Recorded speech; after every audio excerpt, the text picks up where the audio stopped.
All right, guys. Well, I'd like to welcome you to the Student Government Candidate Forum.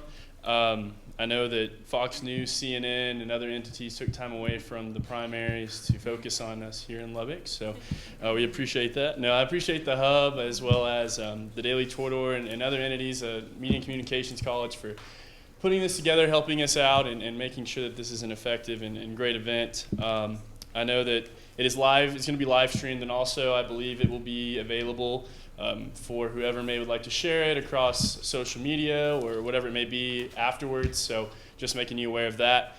Second off, I'd like to say that at this point, congratulations, guys, for being where you're at. Just know that being in this group is already elite enough, and know that your service to student government as well as to the school in general, wherever you may be, is really appreciated, and I hope you guys know that. I do want to remind you as we get going here, and just to say it, please be as respectful as possible to each other throughout this process. I know you will be, but just go ahead and state it one more time. Know that this is very important to the students, and be able to take it very seriously and be able to be respectful throughout the process is much appreciated. As you can see by the agenda, we're going to go graduate vice president, then we're going to go internal vice president candidates, and then we're going to go to external and then president, and then you'll have after each, after your 3 questions and up to 3 additional from the audience, you'll be asked to come back for a final thought for 1 minute each. So just be aware of that. And the final thought will be in the order of the questioning from the first question. So just be aware of that as we go along. So with that being said, we'll go ahead and move forward if you'd like to. Graduate Vice President candidates, Kevin and Chelsea, you guys come take the podium, please.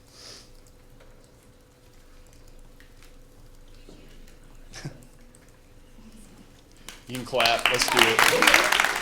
Clap it out.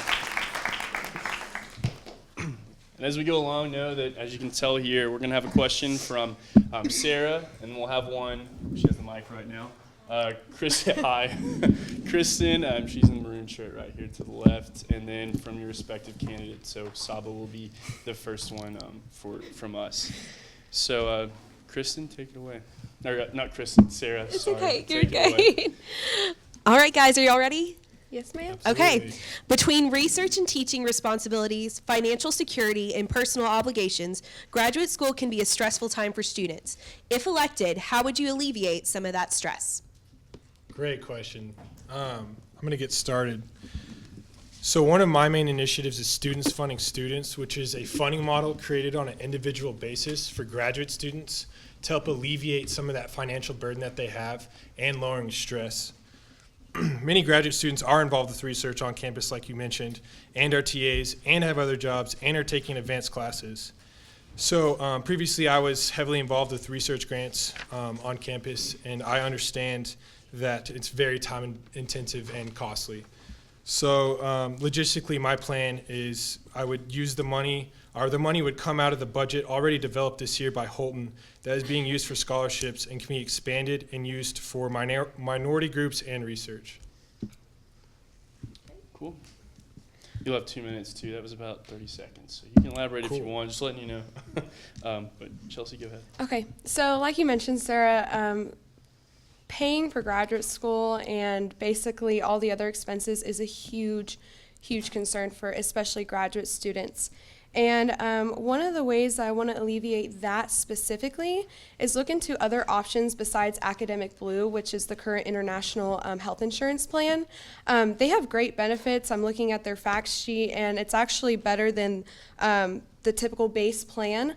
But I think that coming from someone who pays for school and everything by themselves, I think that graduate students need to have other options and maybe a decreased price in that.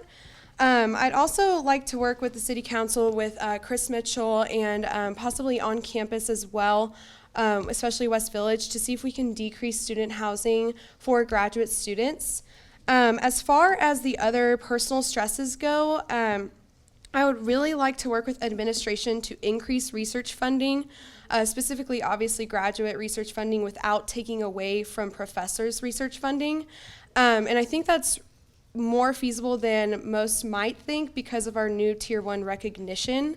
But most importantly, as we all know, and especially graduate school, you have a lot to juggle. So I really do want to ensure a fair research environment.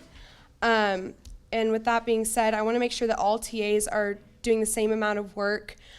Because while some TAs might be grading papers every night of the week, other TAs might just be pushing a button to make the slides go forward, and they're getting paid the same. So I think that knowing that everyone would be equal, as well as paying less for insurance and housing and increasing research funding, I think that would all help decrease graduate stresses. Great, thanks guys. Cool. Both great answers. Kristen, if whenever you're ready, go ahead. So a lot of graduate school students are international students. Mm-hmm. So what do you plan to do to make sure that those concerns are being represented? Well, there are, according to the GSAC president, there's about 68% of international students in the graduate school. So with that being said, you can only imagine the multitude of concerns that they have expressed, not just to me, but to everyone around them.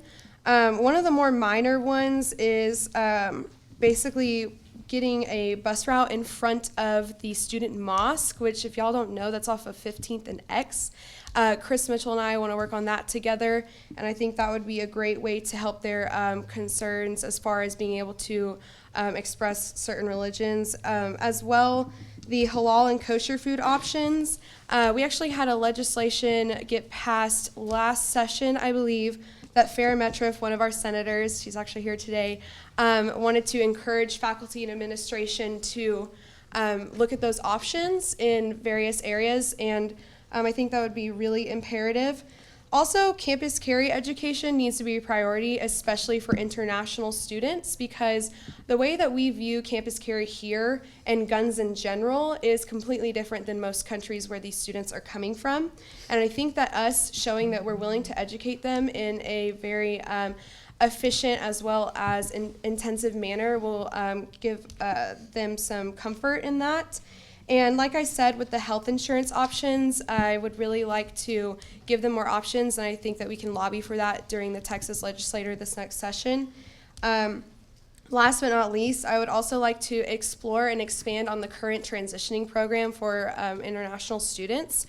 I don't think that they need to we don't need to expect them to assimilate into our American culture, but I want to be able to show them how can you get to campus, where are the cheapest living areas, what food options do we have here that meet your cultural expectations, where can you go practice your religion, what are the organizations on campus that are within your culture realm, and things of that sort.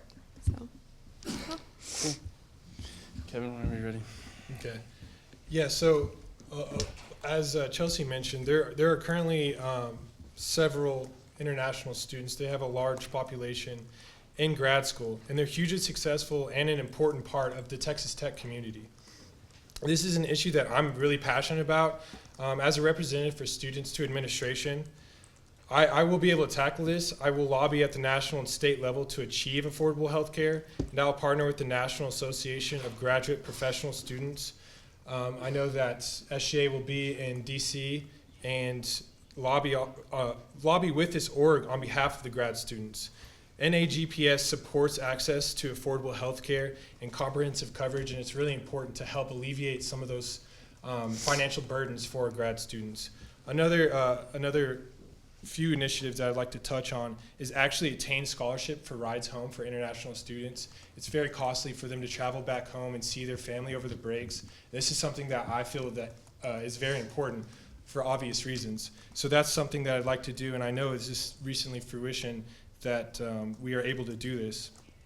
Also, I'd like to work with Alex Rossi on his alumni support system and matching graduate students with prominent alumni so they can help tailor them to the career that they're aspiring to. Also, I'd like to have a research matching service through the Career Center. Research is a very important thing to graduate students, as a lot of them are involved with research, and basically have the Career Center help in job postings for research opportunities and really working with them to help allow our graduate students to be successful. Also, I'd like to continue the Graduate Student Night which talking to a lot of graduate students, this is something that they're really excited about and want to see continue to the future. And finally, touching on halal and kosher food as well, make sure that there's protein options. I think that's one of the most important things, because that's if you don't have protein, it can become very difficult. There's not as many options. And finding local vendors to help with that, because a lot of our vendors are far away. So we need to alleviate that cost by finding local vendors. Cool. All right, we'll move on to the third question. Graduate Vice President Saba Nafis. Wow, this is an interesting moment. All right, so hopefully my question isn't too loaded. All right. Many graduate students have the incorrect assumption that SGA is an undergraduate org, and that it largely serves that specific population. So if elected as graduate vice president, what do you envision to do to change this perception and show grad students that SGA indeed is there for them and that they can come to you with any questions regarding any of the things that have been mentioned earlier? Kevin. Great question. Thank you so much. I think it is really important to show full transparency and inform graduate students that we're here to help them. We want their success. And I think that a few things we can do to help that is, first, during the campaigning season, obviously, both blocks are campaigning for support. So while we campaign for that support, it's also a good opportunity to say, hey, look, we're SGA. This is what we're running for. It is for graduate students as well as undergraduate students, and also reaching out to different communities in the graduate school to garner support and not only get them involved with SGA, because we can be as involved as we want to be, but if we don't get people to be involved as graduate students, then we can't really stretch and grow as an organization. So yeah. I think that our best chance of continuing graduate student involvement with SGA is working with the other graduate school organizations, specifically GSAC. For those who don't know, that's Graduate School Advisory Council. And Saba, you can correct me if I said that wrong, but I believe that they are the most prominent organization in the graduate school. And with that being said, if we can work with them, they can relay the information that we're there for them too. They are having their own food pantry, as many of you know, our SGA is doing a food pantry as well. So I think that we can promote each other's food pantries. We can have a monthly update from both sides. Maybe I could meet with the GSAC president and just talk about, hey, like, what's going on? Let me help you, et cetera, et cetera. And most importantly, build relationships with them. One way that we can do that, in which I have previously done as Arts and Sciences Committee Chair, is have an Arts and Sciences Roundtable, which basically means that our committee meets with Dean Lindquist and Associate Dean Stephanie Borst, and we talk about things that we can change within the college. It's been very successful, and I think that if we did that within the graduate school, that would be very successful as well. It would show them that we can help them with projects, and as well as see what they're doing and help them with projects. So those are a few ways that I think that we can continue involvement after campaign season, and also just reaching out to the various communities and going and speaking to organizations and things like that, and maybe even handing out flyers saying this is what we can do for you and so much more. All right, cool. So I guess that sums up the 3 questions from the forum. Does anyone in the audience have questions for the graduate students specifically and their initiatives? Anyone? No? Okay, cool. Let me pass the mic to Blaine. I was just wondering why both of y'all chose to run as graduate VP. Whoever would like to address it first, you guys can. I can go. You can go. I was heavily involved on campus, on and off campus as an undergraduate, and I was blessed with many opportunities to be involved. And I want to really give back to the university that has provided me with so many opportunities to become successful. And I'm really passionate about graduate students. I recently just graduated, and now I'm in the STEM MBA program, and getting to know my classmates has really just, given me another perspective on how to help them. And, this is just the best opportunity for me. I think SGA is a great organization. It's the best opportunity for me to give back to the university and students I'm so passionate about, to sum it up. Thank you for your question. So, I've been involved in SGA for a couple years now, and it's been by far my most favorite organization. It's changed my life, my attitude, my perspective, literally anything you can think of in a positive way. And I knew that my next step was an executive position. And in saying that, I got approached by both teams basically for different positions. And when I found out that I would be graduating early, I'd always been interested in the STEM MBA program. And I chose that, combined with that, as well as One Tech's initiatives and character and everything like that.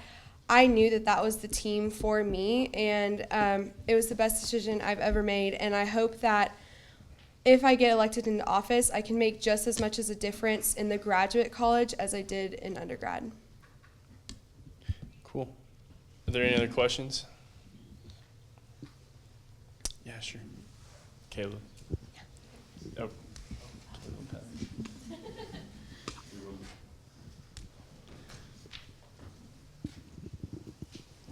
Okay, so can you hear me? Okay, halal and kosher foods have been really big topics even over the past couple of years, even getting foods that are gluten-free and vegan. What have y'all done for research on local and approved vendors to be able to progress on this issue and to alleviate all the struggles with it? Okay, as far as research goes for local vendors, while I have been looking into it, it hasn't been as extensive as I'd like it to be as far as what I've looked into. I've talked with Senator Metriff and Senator Telfa, about a few things, and they've given me some ideas. I have gotten down some vendors' emails and things of that sort that I would like to look at as far as with our internal vice president, Larkin, because it is a piece of legislation that did pass to encourage faculty and staff. We've talked to dining facilities, including the sub, as well as the market, to see what we can do. But as far as the details in getting those vendors, we have not gotten to that point yet. But considering that it's already been a piece that's been passed to encourage, it needs to be a priority, not just something that we say, oh, okay, we're encouraged to do that. We'll just put it behind other pieces. No, we need to do it. And that's just what our attitude has been with going into that. And just piggybacking off of what Chelsea said, it is an issue that has been voiced by many students, and this is something that's important. So, I know either of us, when in office, this is an issue that we want to tackle and really reach out to all vendors, because that's going to be the key, is finding a cost-effective vendor, because a lot of the local vendors don't have protein, which is the most important part for halal and kosher food. So that's going to be the key, and I will speak on both of our behalfs. If either one of us are in office, that's something that we are passionate about and will tackle. All right, cool. Are there any other questions for graduate candidates? All right, cool. Let's give these guys a round of applause. As they make their way off, Larkin, wait, you can come on up. Take their places.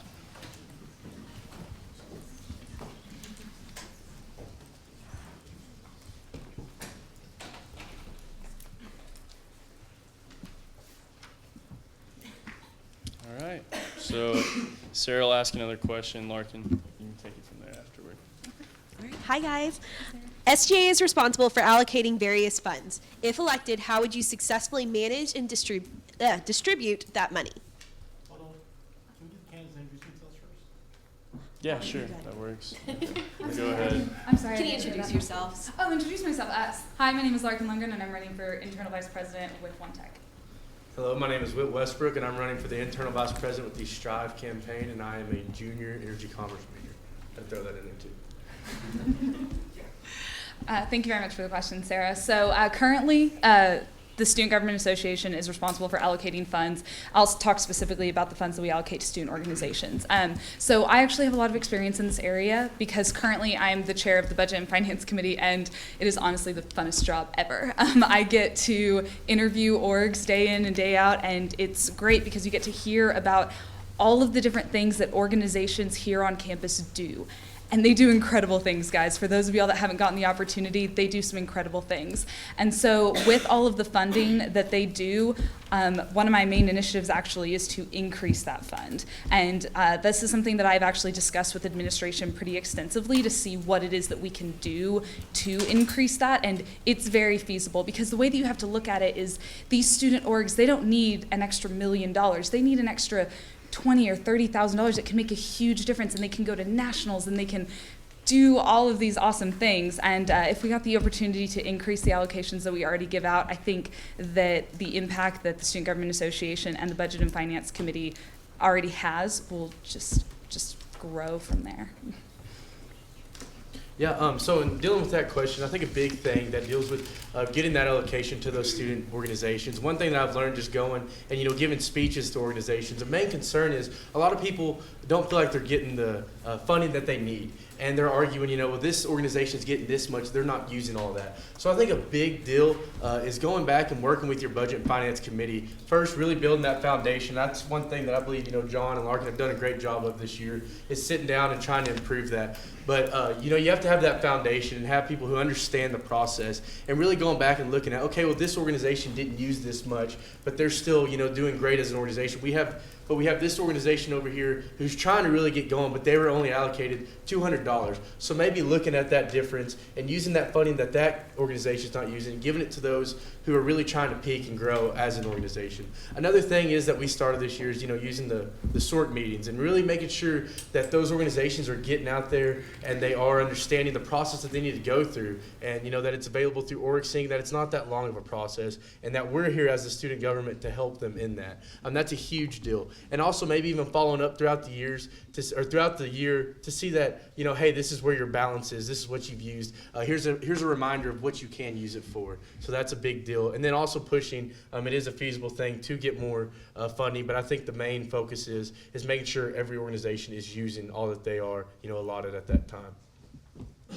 Great answers. Thanks, guys. Okay, so I'd like to know how you will, because the internal VP helps run the Senate. So I want to know how you'll ensure that the Senate is addressing concerns that the students actually have and that they're seeing the changes that they want seen. Yeah, great question. Well, originally, starting with our campaigns in each block, we have our initiatives that we want to see accomplished if we are in office. But I believe the main thing is, as the student government and the student senate, we're made up of the students for the students. So with that being said, it just doesn't need to be within the changes that the senators want to see. I really think that we need to change a way that we have our senators go out and visit those organizations. That's another growing concern that this campaign's really opened my eyes, and going out and talking. A lot of people say, well, we've heard from y'all at this time of the year, but we don't hear from y'all ever again. Y'all don't come back to us. That's something that does need a change. And through working with those organizations and seeing, and just the student body as a whole, and seeing what they want to have changed, that's a big deal. So going out and designating each senator within that college to go visit those organizations, or setting out, our ambassadors that we have to really go out there. That's something that we kind of did with our funding, in the way that we had them follow up with that. But I think maybe focus it more on legislation that needs to be done. That's a big deal that I believe that needs to be done, and something that I want to have changed as, the internal vice president. Thanks. Go ahead. Thank you for the question. Transparency is something that we always talk about as internal vice president, and it's something that I have always really enjoyed getting the opportunity to be a part of as a senator, and it's something that I would continue to enjoy being a part of as internal vice president. Mobile offices are something that we have always done, but sometimes it kind of lags in different places. And this year I actually worked very closely with the president of ambassadors, who is actually on the One Tech block, as well as the director of ambassadors, and we've worked together, and I've gotten the opportunity to really see where we are succeeding and where we are not. And we are succeeding with our communication. Our communication, when you sit down with a senator and that senator has face-to-face contact with the student body, I mean, guys, magic happens. It really does. I mean, and if we can just increase on that and keep building from where we're at, I mean, the sky's the limit. As well as I actually enacted a piece this year that makes it to where that if student government funds part of your PR, you put the SGA logo on that PR, which really helps student organizations understand what it is that we're capable of doing, which makes more student organizations apply for funding, more student organizations receive funding. And those are all just really great things that I think that we can continue to grow on. As well as the funding coordinators, which was a piece that I also worked with John Michael to put in this year, and it makes it to where that the Budget and Finance Committee, as well as all of the senators, are having direct contact with the student body and the presidents of the student organizations throughout the entire year. And it has already been so successful, and I really think that it can continue to grow if we nurture it in all the ways that we possibly can. Cool. All right, moving on to the third question from Amber. Go ahead. College is a time where students are often overwhelmed with their academic and extracurricular schedules. How will your past SGA experiences help motivate and inspire the new senators who think SGA is just something to put on their resume? I think that the most important thing is that you show the senators everything that they're capable of doing, and you utilize the resources that we have. We have so many resources. We get the opportunity as a Senate body to talk with administration, to have people that are just above us who have all of these resources that we can utilize, and I think it's about making sure that we're making those connections as much as possible.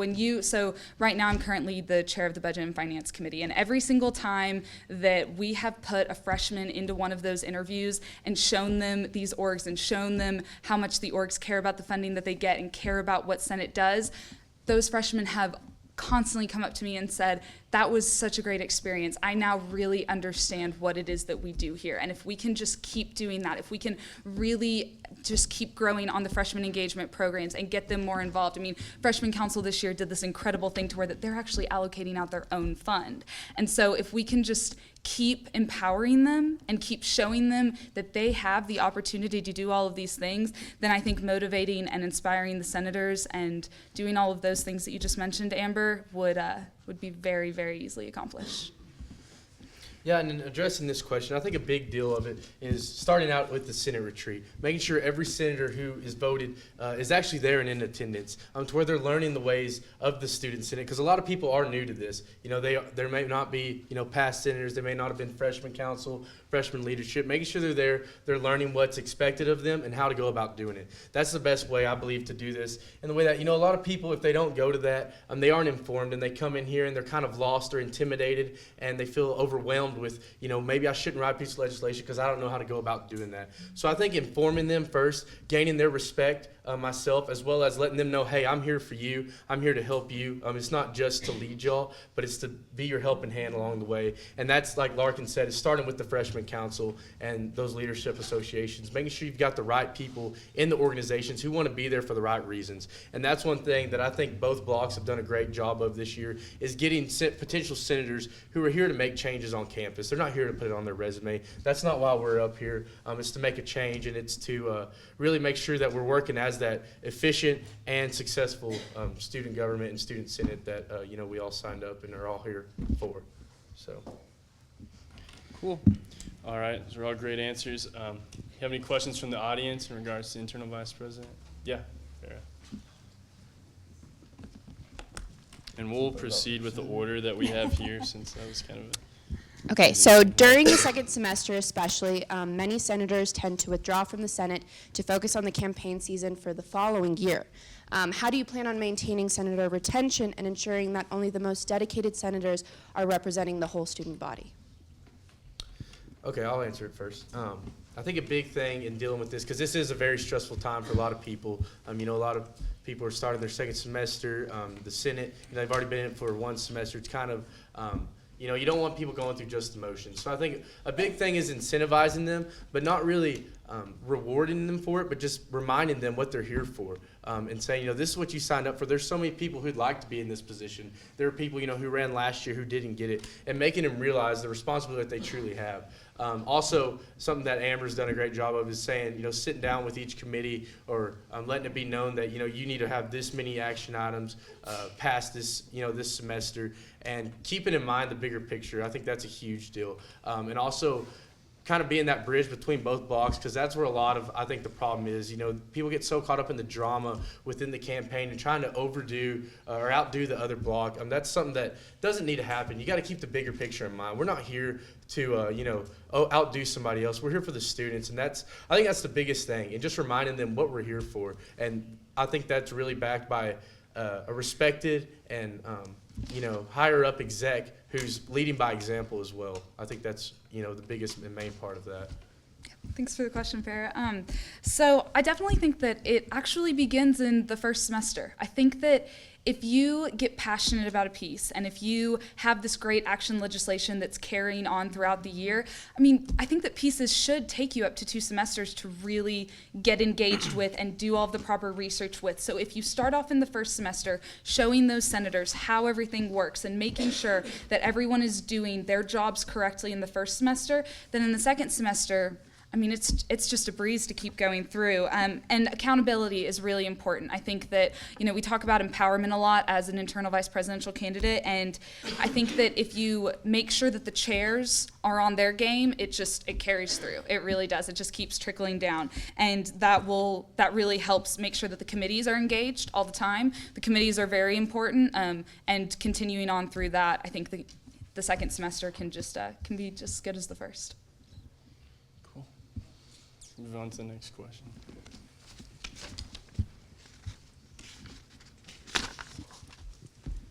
Hi. So me being a minority on campus, I have a lot of friends, black friends, and also friends of the LGBTQI community on campus who have experienced hate crimes. And a lot of these issues go unreported because we know for a fact that it will not get resolved.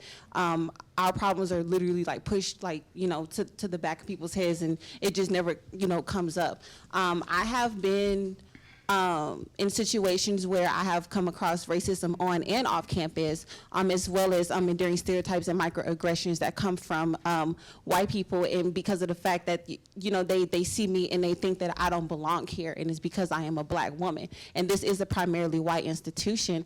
So my question for you guys is how do you plan, or do you even plan to create safe spaces for the minority and also safe spaces for the LGBTQI community, because these safe spaces are very important, and we need a space to go to in order, for us to feel safe to talk about the issues that we come across and to talk about the things that we experience on campus, because it's way different dealing with the pressures on campus and in a place where, we're living at. And I'm all the way from Houston, which is 10 hours away. So I can't just go home and cry to my mom about the things that I experience on campus. I have to deal with it here. But how do I deal with it here if my problems are not being solved and we don't have these safe spaces created for us? Absolutely.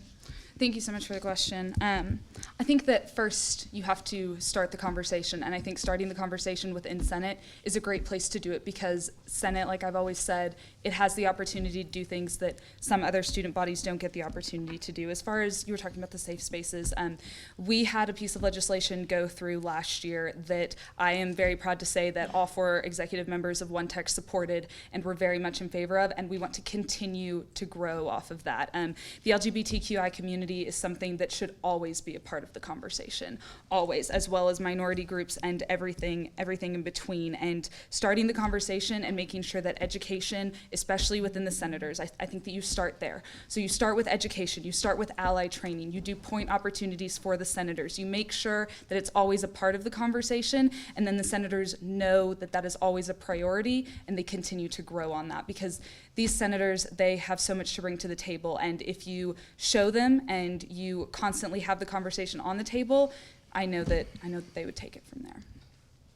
Yeah, thank you for the question. I think a big part of this is us as exec and as a Senate sitting down and saying, hey, we may not understand what all you go through. Like, sit down and tell me what it is. Sit down and tell me how we can address this, where it needs to be addressed, and what you would like to see. So I think, and that's something that we as an exec and as a campaign have tried to do beforehand. And by saying this, you know, some of the things that we really want to do is do neutral, you know, family restrooms in all the new buildings, as well as have that Red Raider orientation, more of a training, and kind of let the students know what is expected of them. You know, we're all Red Raiders. We're not here to be against each other. We're here to feed off of each other and work to better this university. So I think that's a big thing, is working with the freshmen coming in and saying, hey, you know, this is what is expected of you. This is what we as Red Raiders need to hold ourselves up to. And I feel like that's kind of where it needs to start. And not just really having a conversation, but more of an initiative. You know, setting goals throughout the year to see, you know, there's so many other problems as well that all different kinds of communities face, but saying, hey, you know, this is what we need to have done at this point. This is what, you know, they say needs to be changed by now, and really pushing towards those, you know, and seeing their, you know, actually visible goals that we need to set forth. But I think a big part of it is sitting down and understanding what exactly needs to be done, not just hearing it and saying, okay, well, I'll see what I can do, saying, hey, what do you want to see changed? And I think that's the biggest part, and that's where it all starts. All right, one more question. Caleb, you can pick. I think let's field one from Alyssa. Thanks, Holton. Okay, so as a current senator, I've seen, and I know a lot of other senators have also seen, how legislation that's come to fruition in the past and has been passed kind of gets lost in the mix in the papers in the office. And a lot of times we make initiatives and they happen and then they're not completed or seen through year to year. So how do you plan on making sure that those pieces that are impactful on our campus are not lost and washed away from year to year, and we're seeing those changes progress towards the future? Absolutely. Thanks. Thanks for the question, Alyssa. So absolutely, that's something that I have actually wanted to address specifically in my main initiatives for internal vice president. A Sunset Committee is something that is currently in existence in the Texas legislature, and I think that it would be a great addition to the Senate here at Texas Tech. If we took the time to go back in the past and see all the things that have worked and see all the things that we've been so successful at, then we'll be able to take those things and grow on them and make sure that they were never lost in transition. I also want to bring back some things that we've done in the past as far as transitioning chairs. We've always had this kind of like binder idea that sometimes kind of gets lost, and I think that it's something that we could revamp and bring back into the picture, and that way from chair to chair you know all of the legislation that your committee has done in the past. You can continue to grow on it, and you can change some of the things that are maybe a little bit more outdated. I know that as budget and finance chair, that has been something that I have looked at extensively, because as the years go on, this campus changes and we need to change with it. But that doesn't mean that there weren't ideas in the past that we couldn't take a look at and revamp and grow from. Yeah, great question. I think a big part of that is a good way to tackle this is, you know, sometimes in Senate we have those periods of, you know, there's not a lot of legislation being passed, so there's not a lot of ideas for it, and that's okay. I mean, that's going to happen. So I think in these times we need to take advantage of that, and kind of like Lark is saying, go back and look at those pieces of legislation that have been passed, you know, in the past, and see how we can improve on that, or maybe where we've lacked and implemented it on campus. Another big thing is following up with those senators who write that legislation and those authors, and I think maybe a good idea is sitting down with them and maybe the branch of administration that it really focuses on, and really getting it going right off the bat. You know, because a lot of people pass something and then we get so caught up in the next piece of legislation or the next meeting that we have that it never really gets pushed through. So I think a big part of it is just holding each other accountable, as well as, you know, nipping it in the bud right away is a huge part of that. Cool. All right, thank you very much, guys. There's some tough questions. You guys can step down, give them a round of applause as our external comes up.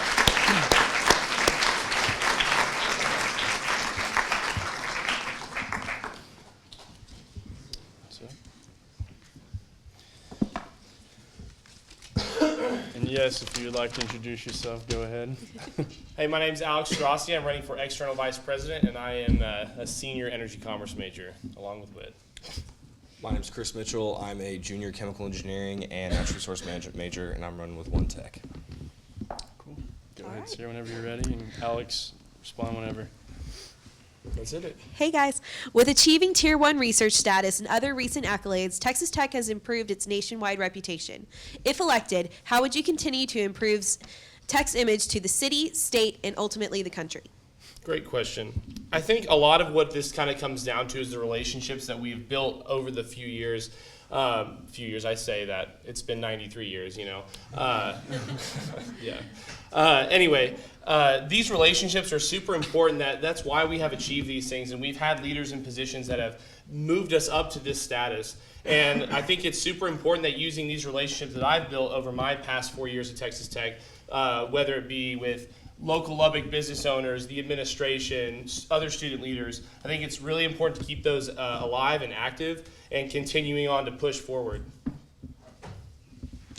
I think one of the biggest things that I would say is a theme over this whole, my whole campaign is I see oftentimes in SGA elections what happens is we come in with all these great ideas, we come in with all these new things we want to do, and that's great. Like, we need those. But at the same time, we can't forget about the initiatives that these these four people have done, because they've done incredible things. Caleb Fisher, along with some of the senators in our Senate, have started the Tech to Town initiative, which I think is something we absolutely need to continue. I'm going to give a shout out to our Director of Political Affairs, Cole Adams. He knows more about the legislative process than anyone in this entire room.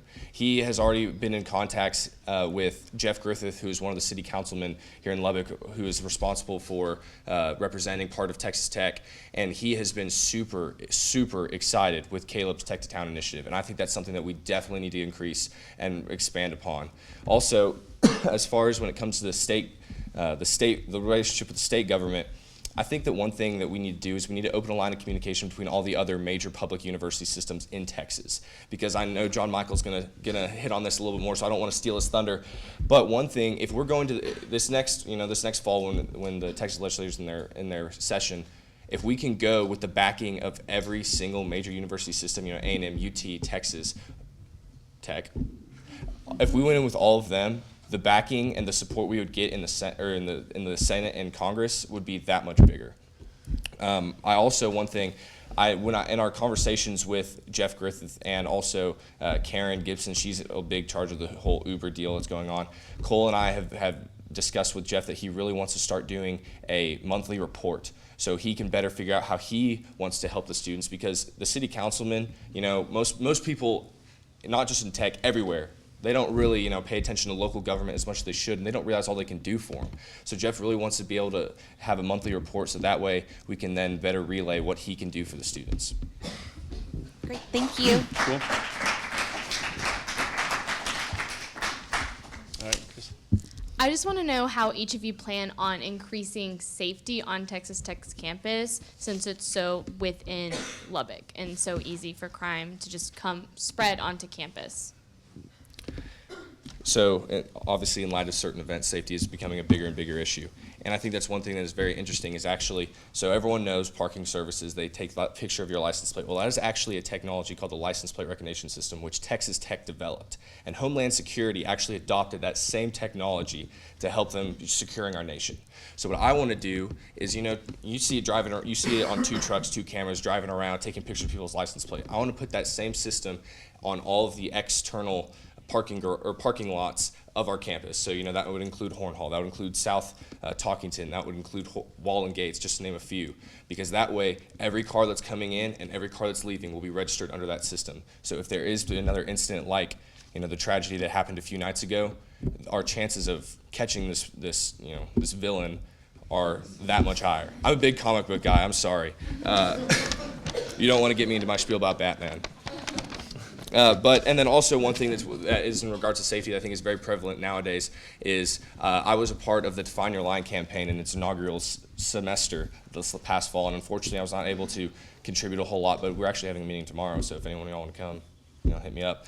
But that is what that is geared towards. Education for sexual assault and sexual harassment awareness, because I think that is becoming a much bigger national headline, and I think that is something that I would love to continue working on, because safety is the number one importance on this campus, and no expenditure should be left out. All right, Alex. Great.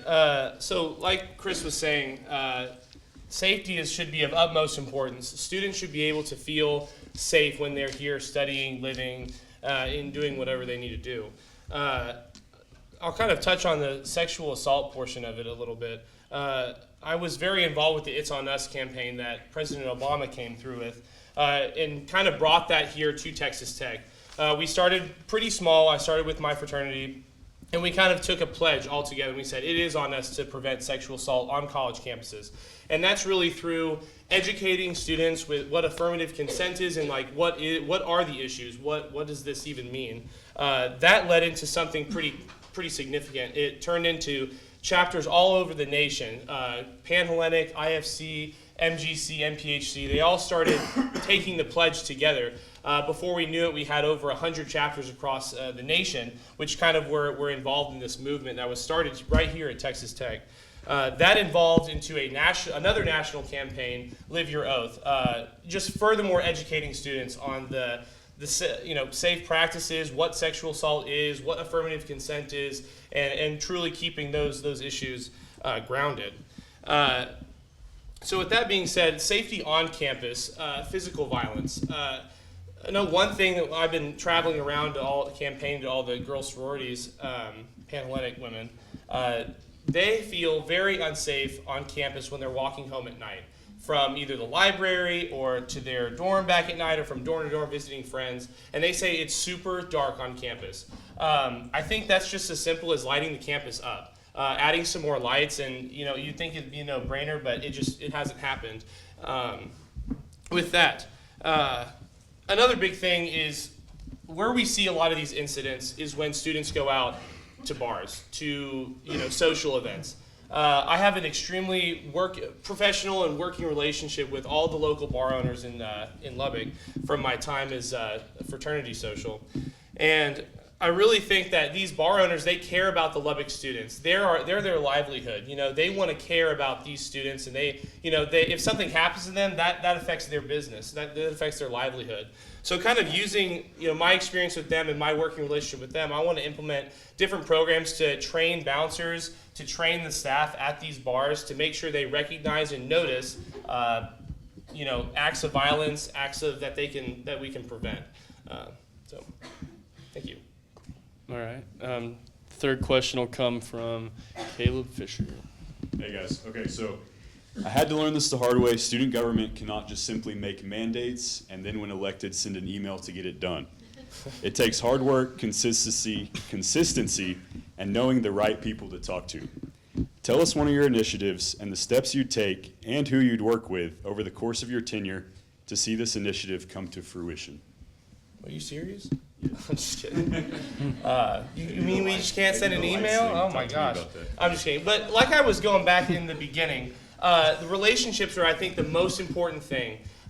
You have to have that working relationship, and I've been so blessed throughout my time here at Texas Tech to be able to develop these relationships, like I said, with local bar owners, with administration, with other student leaders, to really yes, emails are a part of it, obviously, but just kind of going through it, you have to have a plan in place and say, here's my plan, and here are the reasons why I think this plan is good, and then sitting down with them face to face and talking about it. I think that would be just having some sort of plan. I'm a big plan person, so just sitting down face to face, talking with them, and figuring out what we can do to help students get this done. And Caleb, I was dreading your question because I knew my voice was not going to be able to carry as much as yours, but I'll do my best. One of my initiatives that I really want to tackle is Uber, and everyone hates hearing Uber because it's been, one of those hackneyed expressions that just keeps coming through the elections. Well, thanks to Caleb and the great work he's done, and the work he's done with some of the city councilmen, in particular Karen Gibson, Uber is actually going to become legal in Lubbock very soon. And as soon as that happens, the first thing I want to do is begin to piggyback off what Caleb has already done with this 15% discount. It was a temporary discount that he installed for us, and I want to work on getting a permanent discount. Uber has already shown cooperability with wanting to work with Texas Tech and work with the students, and that is something that I definitely want to continue because I think that could be one of the most important safety aspects of this campus. Having someone pick you up in less than 15 minutes and drop you off right at your doorstep, right at your dorm room, I think that is one of the most important things that needs to happen because, I don't want to bash on Safe Ride, but that seems to be the scapegoat for a lot of the late night ride issues. But that's something that I definitely want to pursue. Cool. Are there any questions from the audience in regards to all right, Adam? Caleb's bringing you the mic. How do you plan on You're good. How do you plan to improve our campus's outreach through your experience in the SGA? The outreach? Yeah, how do you plan to improve our campus's outreach through the SGA, or through your experience in the SGA? Excellent.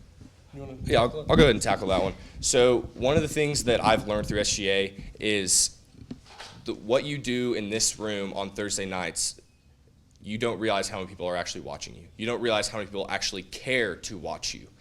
In just this brief meeting that Cole had with with one of the city councilmen that represents Texas Tech, I didn't realize how much he knew. You know, Caleb's done a great job of setting that line of communication, and he legitimately wants to help the students because those are his constituents. Those are the people that he wants to help. He's a local Lubbock guy, and he just loves this city. And one of the things that I want to do to increase outreach is to work with him. One of the ideas I had is, you know, half the people that live in Tech Terrace or, you know, whatever, all these different surrounding neighborhoods, if they own houses or if they're renting houses, there's a huge, there's a huge packet of city codes that you have to abide by that half the students don't even know about. And all of a sudden you just get slapped on a $200 ticket. I know I got like a $350 ticket because I was drilling a hole in my backyard. And I didn't know that was a bad thing. So I think that one of the things I really want to do is continue working with city council to be able to establish this open communication and open flow of information between the students and the city.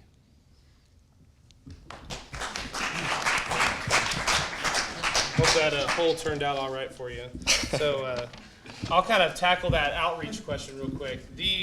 I think the biggest thing is really we, as a voice of the students, if elected, our job is tasked with going to them, speaking to them, and then coming back with answers and a plan to fix it, sitting down again face to face and fixing it.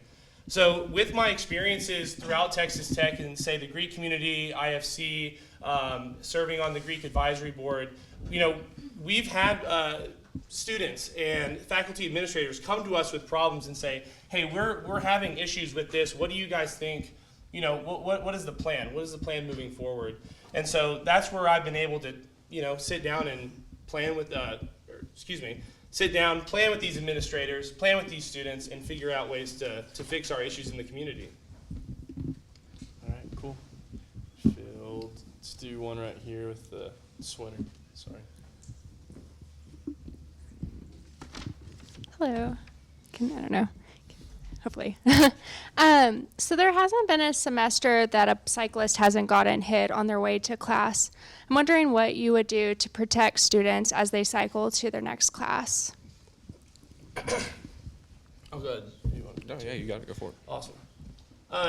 Great question. Definitely something I don't think a whole lot of people have in the front of their mind, but still a very important issue regarding student safety. I think that just goes back to we need to assess what kind of training our bus drivers are going through, making sure that all these corners and the infrastructure of our campus is both able to accommodate the bikers and accommodate the buses. I could probably, just thinking about it, I could see some spots where bus driver has a blind spot where that would be something we need to address. And that could be as simple as adding a mirror for the bus drivers to be trained to look at it, or fixing that obstruction. So yeah, thank you. Great question. One of the things that has been a hot topic in the Senate over the past few years has definitely been the placement of bike racks across campus. And I think that has a lot to do with these bicyclist incidents because you're all headed to one or two or three central locations to park your bike, and it's not necessarily on the outskirts of campus as it not necessarily should be. But as you're going through campus, you have cars going nonstop. And one of the things that I want to do, I know administration is very particular about where they put bike racks, but I want to reopen that conversation because I think my cousin, she transferred here last semester. She rode her bike to school every day, got hit by a car. Actually, it wasn't like a bad deal, but she fell over on her bike. Now she rides a longboard. Something is that out to $100, kind of stinks. So I definitely understand why it's a big issue, and I understand that it's something that I want to reopen the conversation with, because I'm sure administration gets tired of hearing where these bike racks are, but the locations of them are critical on determining where people are riding throughout campus and where there are potential hazards.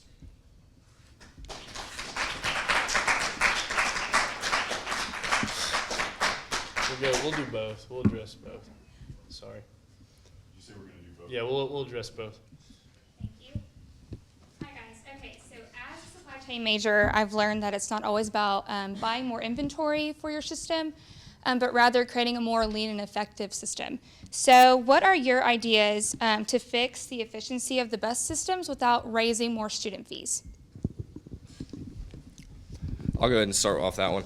I think one of the biggest things to look at when talking about buses is Texas Tech does not actually own their own buses. It's a contract through City Bus, and as a result, we have a little less leniency of where we can do these bus routes and how many bus routes we can have.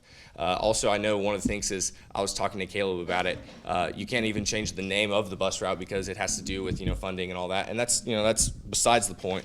But one of the things that I want to do without raising student fees is begin a discussion with administration to start pulling aside money from a few different student fees that already exist, and pulling money in a separate account for where we can eventually buy our own buses. Because when we can buy our own buses, it'll save us money in the long run, where we can devote to other projects that are very necessary, but also it'll give us more freedom and more flexibility in where we can put these bus routes, how many bus routes we can have. And so it'll very greatly allow us to extend our reach, not just on Tech campus, but also to other neighborhoods. Like, for example, I know South Overton, if you're looking at north of 19th and east of University, I believe that there should be a bus route there. I mean, I believe Chelsea already acknowledged that the student mosque is there, but there's a ton of students that live there, and they're caught in this, do I walk 30 minutes to class, or do I drive across campus to the other side of the satellite parking lot? And I believe that's something that needs to be addressed, but I don't necessarily believe in increasing student fees, because I don't think that any student wants to get blindsided by something like that. So I would recommend I would discuss with the administration to begin pulling aside funds that already exist.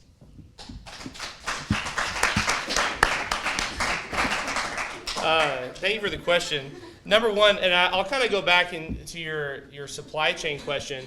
If you increase inventory, this will increase operating costs, and the money doesn't necessarily fall out of the sky like we would hope.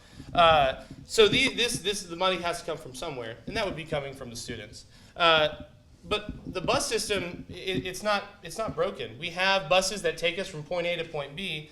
I think what we really need to take a look at is, let's take a 30,000-foot overlook of what is the operations of the buses? How do we effectively change the operations of the buses before we, go for other options in, raising student fees by adding inventory like you were talking about?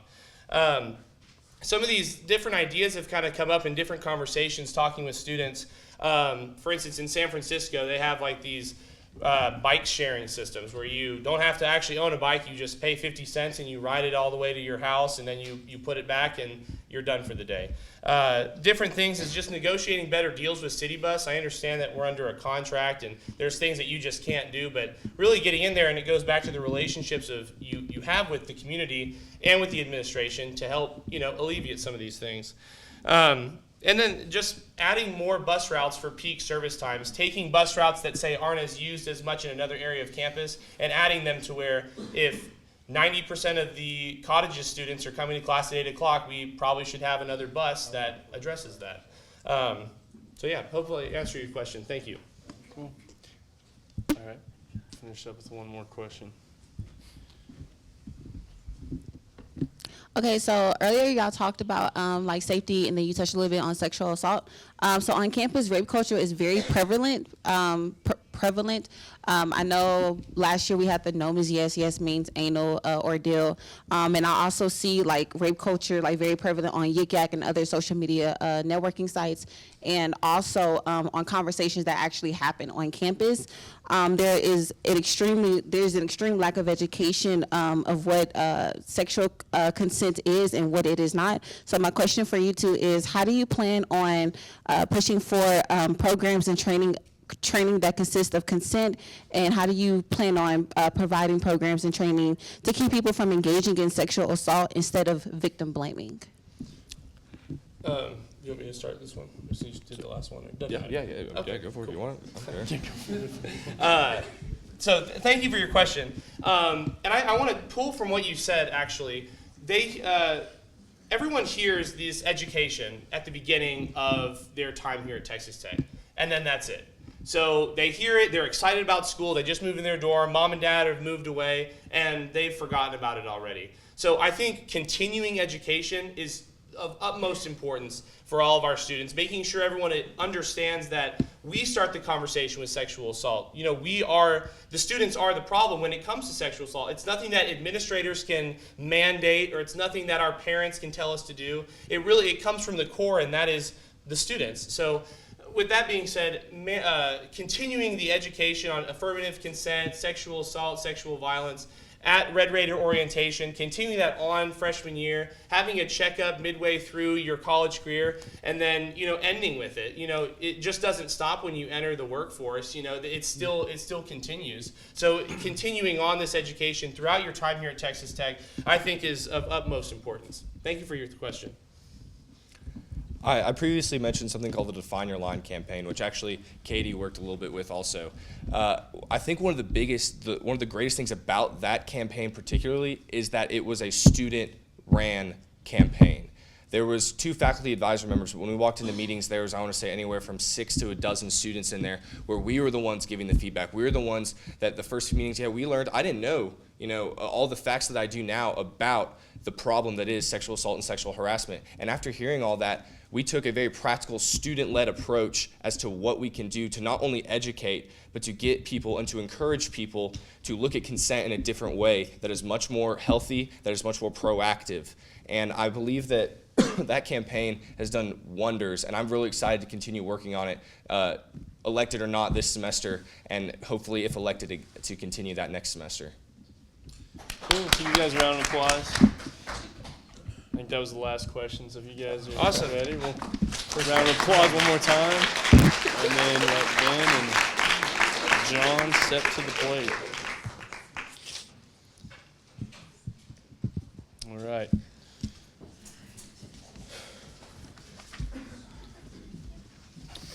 Well, if you guys would like, you can introduce yourselves, and then we'll begin with questions. All right, well, my name is Ben Sharp, and I'm a junior economics major from Borger, Texas.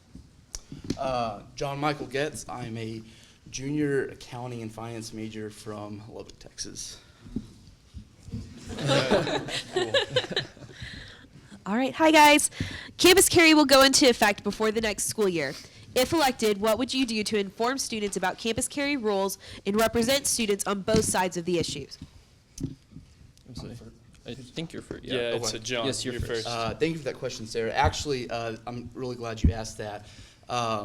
Every single, actually, me, Larkin, and Chris were all part of a forum led by Provost Skuvanek this last semester. It was a pretty in-depth, hour-and-a-half long forum, and we talked about the concerns from a student perspective, from an international perspective, of what campus carry means, of what the implications are for students. Y'all have already seen, I'm sure if you entered campus, the huge signs. You can't miss those things, prints that small, but big signs about campus carry. I think the first thing we need to do is educate. This law is here, and it's here to stay. Nothing can happen unless it's repealed, which is not likely. The law is here, so how can we educate our student body? One thing that the provost and a lot of students discussed was, everyone takes alcohol EDU as they come into tech. Something similar to that, where you can and can't carry a weapon, what you can do to report suspicious activity, what suspicious activity looks like, how to see that, what you can do with professors, et cetera, et cetera. This is something that all students need to know. Second, I think when every single person at Texas Tech turns 21, a refresher on that, so that they know that they are eligible to get a concealed handgun license, to know what that means for them and what the responsibilities are on them.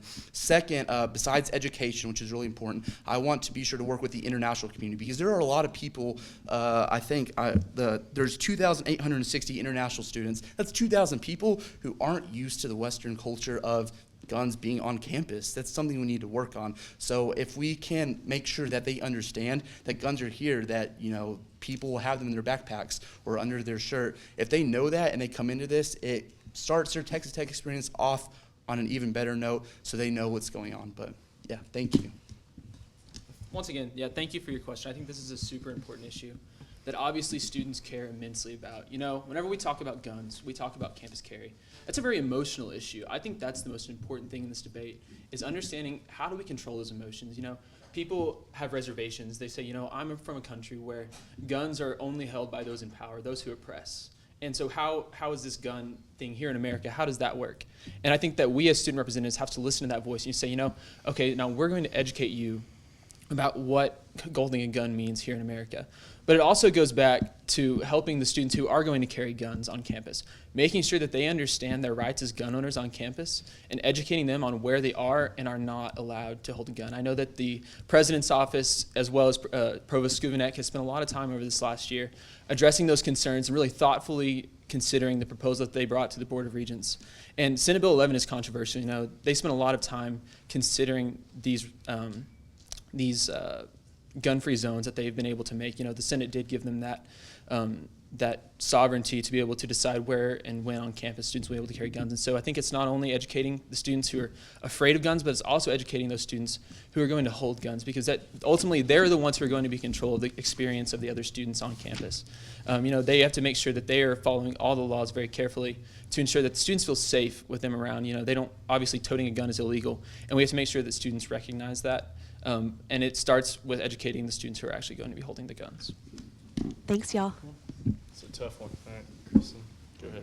Okay, so years ago, Texas Tech set a goal to reach 40,000 students. And at this point, it's not really a matter of if it's going to happen, but when.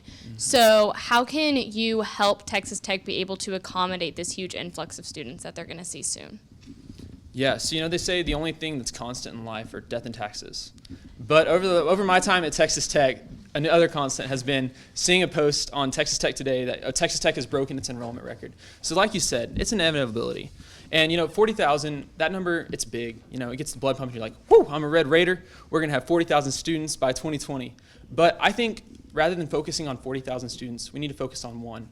We need to focus on protecting the experience of every single Texas Tech student. Every individual Red Raider deserves an educational experience and a college experience worthy of Texas Tech. And so 2 ways that I want to go about protecting that are by, first of all, reforming the advising experience. You know, going around to all these different student organizations, I've heard story after story of a student who says, you know, my advisor told me to take this class and she forgot to remove the hold, and so I wasn't able to do it. And I don't really believe that that's the fault of the advisors. I believe it's the fault of the system. You know, several advisors are often tasked with advising over 700 students. And that's just simply not tenable for them to be able to develop the relationships that are essential to developing a trust. And I believe that advisors should be the go-to resource for information regarding academics, life, and really everything in between, just college in general. And by lowering the student to advisor ratio, we'll be able to create that intimate relationship, which ultimately facilitates in a place where we can protect that academic experience that every Texas Tech student will have. But second, we also need to understand the areas where we as a Texas Tech student body are falling behind and where we're not supporting this Red Raider family that we all have. You know, I've heard story after story of a student who's working 3 jobs to try to pay for their school, you know, but the student fees just keep going up. And so it's addressing, you know, how can we, because student fees are going to be one way that we are able to create new infrastructure that will carry the burden of holding 40,000 students. But how do we as a student government represent that students who are working 3 jobs and work on their behalf to make sure that their experience isn't compromised? But it's also holding places where we can listen to the LGBTQ&I community and understand where we're failing them as a student body in making sure that their rights are protected. Or, you know, the African American community, making sure that they feel heard and that they don't feel unsafe anywhere on campus, and that we as a Texas Tech are supporting a family initiative as Texas Tech students. And in 40,000 students, the most important thing is that we protect the experience of every student. So as Texas Tech population increases, so do the different groups of students that we see. There's just recently this last year, the system offices released a 2024 campus goal. And on there, they have new buildings in yellow, and it looks like the entire map is yellow. It's crazy. There's over $1 billion over the next 10 to 15 years of new infrastructure on campus. Some of those are residence halls, a lot of research facilities, some academic facilities. And in those facilities, I want to be able to go to the state legislator. That's one thing, if anyone wants to talk to me or Cole Adams, like Chris said, one of the smartest guys ever, about what we want to do in the state legislators next year. One of them is family and gender neutral bathrooms. That's something that's not only a Lubbock issue, that is a state issue. That's something that needs to be addressed in the state legislature. It's a really simple fix. Obviously can't guarantee any promises, but it's something that needs to be addressed. Secondly, as I said, as the population increases, so do different groups of students. We need to have a prayer room on campus. A lot of y'all might know about the Kent Hance Chapel. It's actually locked during the day. You can't just go in there. There's already space in the Student Union building that's been planned out for other purposes that I think should be a great prayer room. Also, there's a correlation between increasing population and increasing costs. And costs are something that matter to every single student. Whether you're paying for it yourself or whether you have scholarships, whatever you are, the cost matters to you. And two of my biggest initiatives, scholarship and tax-free textbooks, are something that will help every single student. Every single student will see a benefit from tax-free textbooks, whether it's $100 a semester or just $50 a semester. That could mean the difference between making a utility payment or making a car payment or being able to be able to stay in college or having to go back home. It's something that would matter to every single student and would affect every single one of y'all in this room and everyone else out there. So those are some of my big initiatives I want to work on. Lastly, Texas Tech is blessed to have one of the largest continuous campuses in the nation. That there's a lot of good that can come. There's a lot of frustration that can come out of that. And I think it's something, for example, as Chris talked about, making sure that safety is a priority for all the new students who are coming onto campus, making sure that currently there are 91 blue lights. That sounds like a lot, but spread over this huge campus, that's really not that many. That's something that needs to increase. Same as what Chris was talking about earlier, all the different license plate recognition systems around campus. Safety as we grow is vital. All right, so the third question will be coming from me. And I guess, Ben, whenever you're ready, you can respond. But given the responsibility as president, you're tasked with pressure from administration, students, alumni, faculty, and elsewhere in the Lubbock and campus community. And I can attest to that. I have found my first gray hair over the break, so already. But what enables you to fulfill this role as president? Yeah, absolutely. My dad went gray at the age of 29, and so I think I'm well on my way already, so hopefully this won't contribute to that process. But I think three things that will enable me to effectively lead are, first of all, my experience. I've been involved in SGA since I arrived at Texas Tech, and as a freshman council member, I was able to work really hard to support the students of Gordon Hall, including getting new bike racks installed at that residence hall. And last year, as a senator from the College of Arts and Sciences, I fought for the rights of students in making sure that no student was compelled to live in triple occupancy unless they chose to do so.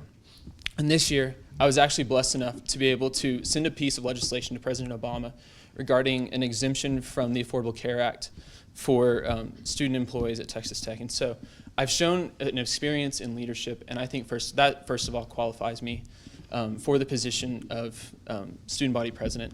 And second of all is my passion.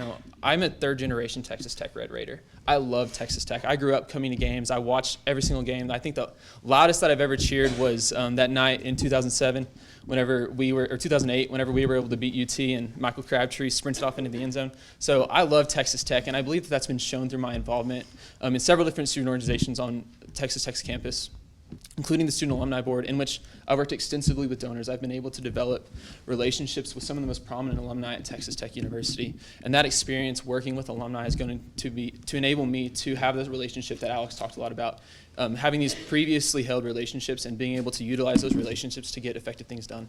But third of all, I've actually already worked closely with administration. I'm currently a student assistant in the president's office at Texas Tech, and the president is our go-to resource for getting really anything done on Texas Tech's campus. And so having that established relationship with him is really going to enable me to build upon that relationship and actually get meaningful things done for the students. This next year, we're going to have an opportunity to develop a relationship with a new president, and that's an awesome opportunity for student government. And I know that whoever is elected from this group is going to be able to establish a relationship and really make sure that student government is perceived by the president as something that is legitimately concerned with the students. And so that relationship that I already hold with those in the president's office is really going to enable me to establish that relationship in a meaningful way. Thank you, Holton, for the question. The first thing I would say, it's not just about me. This is about One Tech. This is about the fact that all four of us have been in SGA, that we've all dealt with these issues firsthand. The fact that all four of us come from actually 6 different colleges. We represent so many different aspects of campus that we would be able to bring so much to the table. I've been honored to be in SGA the last 3 years. One of the greatest initiatives I worked on was improving Wi-Fi in the library. And it was neat to see all that student government can do. Last year I was honored to serve as the advisor to the Freshman Leadership Association, which was one of the neatest and most humbling experiences I've ever had. Getting to lead a group of 15 freshmen into student government was an incredible experience, and I'm honored to have had that. I've been really fortunate to get involved around campus in Chancellor's Ambassadors and President Select and Rawls Ambassadors, be able to see different perspectives around the campus and be able to bring that to administration so that they know that, not only me, but Chris, Larkin, and Chelsea all know what's going on around the university. And I've been honored to work in the Chancellor's office this last year, about 13, 14 months now, where I've been able to work with the state legislator on some of these issues, where I've been able to work with now interim president, Dr. Opperman, whenever he was a vice chancellor, to be able to establish these relationships. And I would be humbled and love to be able to serve the student body as president. And not only me, but like I said, this is about One Tech. This is about the fact that the four of us and the 50, 60 some odd senators who are running with us can bring so much to the table. Good question. All right, we'll field 3 from the audience. All right. Sarah. Oh. Yep. Who's the mic? There it is.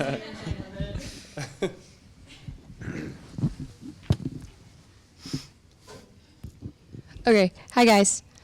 My question is, being student body president is not a 9-to-5 job. It's a year of your life that you commit to being a student servant leader. So what does being a student servant leader mean to the both of you?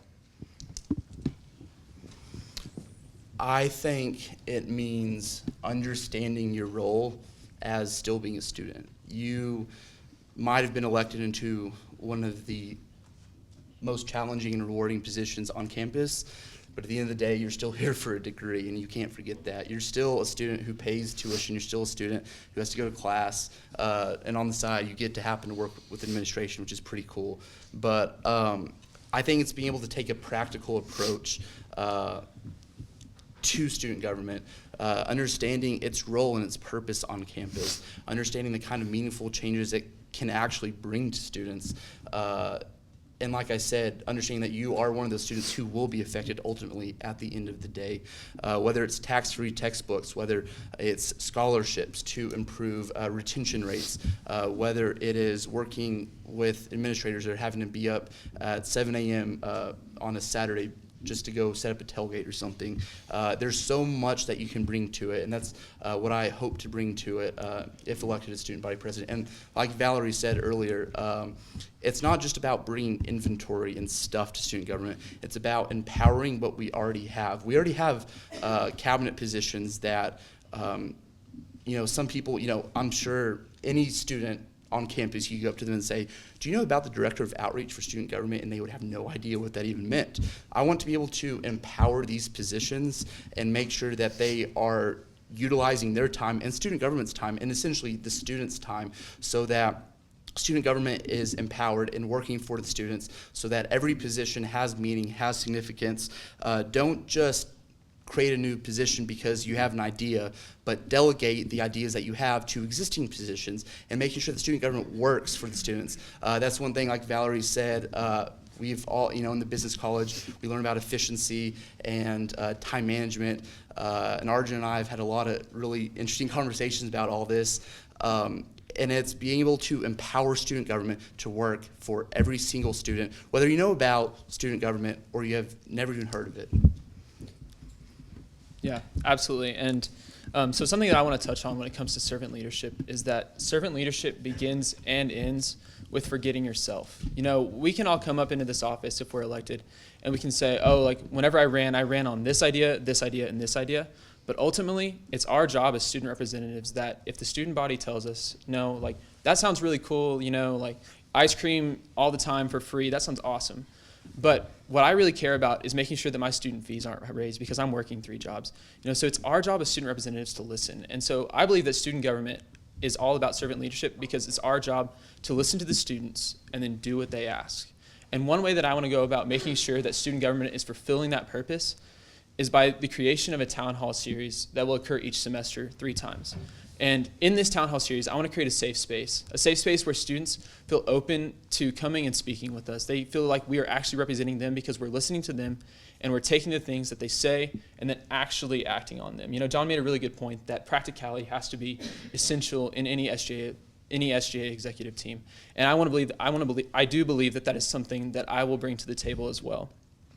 The only way that we can truly move forward is by understanding the areas where we fall behind. And by taking a practical approach to the issues that will be presented in our town hall series, I truly believe that we'll be able to enact meaningful change as servant leaders, listening to the things that our constituents say. Cool. All right, any other questions? I think I saw one. Yeah, here's that second one. And then Katie will do yours after that. Sorry, Caleb. Getting your steps in.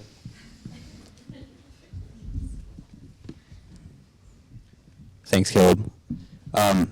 All right, so this might be a little hard-hitting, but in light of events on different campuses like Yale and Mizzou, we have a heated debate on college campuses about what our freedom of speech rights actually entail and how we need to balance those rights along with the rights of others to feel like they're safe and secure on our campus. Faced with such a crisis based on this issue, what would your response be as the voice, face, and leader of the student body with media as well as with the students? Absolutely. Thank you for your question. And this is obviously one of the most important issues that college campuses are facing today. You know, I've actually already begun working on this process with several senators in the Student Senate. We've been talking with prominent administrators such as Dr. Elisa Wong and Dr. Dwayne Nellis, working with these guys to understand, you know, what does free speech look like on Texas Tech's campus? And ultimately, that's an issue that is going to be addressed and needs to be addressed. And I believe that the best way that we can go about doing that is by opening up a dialogue. You know, like, I'm a white male. I'm not going to understand some of the issues that some students at Texas Tech are facing. You know, I don't face the problems and the discrimination that others face. But as a student representative, it's my job to listen. You know, I might not understand, but I can hear, and I can do my best to take those concerns that you voice and bring them to administration. You know, I don't think the best way is to think, you know, how are we going to deal with this when it does arise? I think the best way to go about combating it is by prevention, you know, opening up those lines of dialogue before they become an issue. You know, these issues are going to boil up, and if we don't nip them in the bud, kind of like Whit said, they're going to explode on us, and it's going to be an absolute crisis. And I hope that by implementing the Town Hall series, we'll truly be able to make every student at Texas Tech feel empowered to have their voice heard, and not only heard, but acted upon. Thank you, Arjun. I think what this boils down to is one person understanding the background and views of other people. And that's not an easy fix. It's not something you can just wave a wand and everyone understands each other. We all come from different backgrounds. We're all different, and that's not a bad thing. That's a good thing. We need to be able to come together and use those in different ways so that we can understand why we have the views we do, why we are able to come from the perspective that we do, and what that might mean to you and how that might look different to somebody else. One of the initiatives I would like to work on, if elected, is getting a gendered expressions class added to the College of Human Sciences. This is something that other colleges have, even if it's not possible to get a class, because that is a several year-long process that has to go up to the state legislature. But getting components, kind of like how we have the QEP, the Quality Enhancement Plan, bearing our banners far and wide.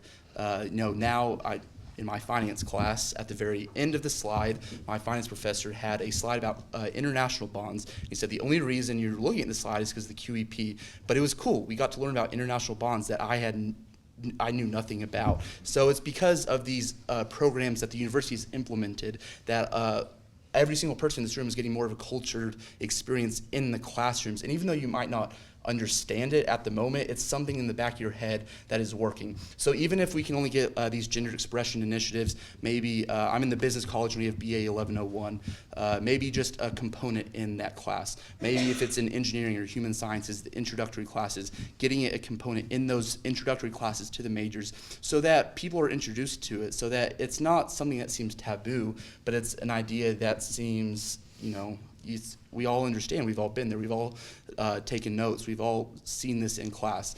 So the gender expression class is something I would really like to work on. And obviously, if I have to brag, I know I keep going back to it, about the One Tech team. The different perspectives that the One Tech team can bring from so many different areas, not even just from different colleges, but from different states and from different countries around the world. I think it is something meaningful for One Tech and will only benefit student government. Cool. All right, one more question. I think it's from Katie. Right here. Oh. So y'all have talked a lot about gender, and it goes across many different rounds, whether you're talking about sexuality or whether you're talking about the fact that the tech student body is roughly 50% female. For tech being one of the few colleges in the state of Texas and within the Big 12 that doesn't even have a women's resource center, how can you ensure that we will have adequate resources not only for women, but also for all gender identities, expression, and sexual orientations? Is it you first? I think it's you first. It's me. Okay. I just went first. So Okay. yeah. Absolutely. So going off what I just said with the gender expression class is something that I think could help with that.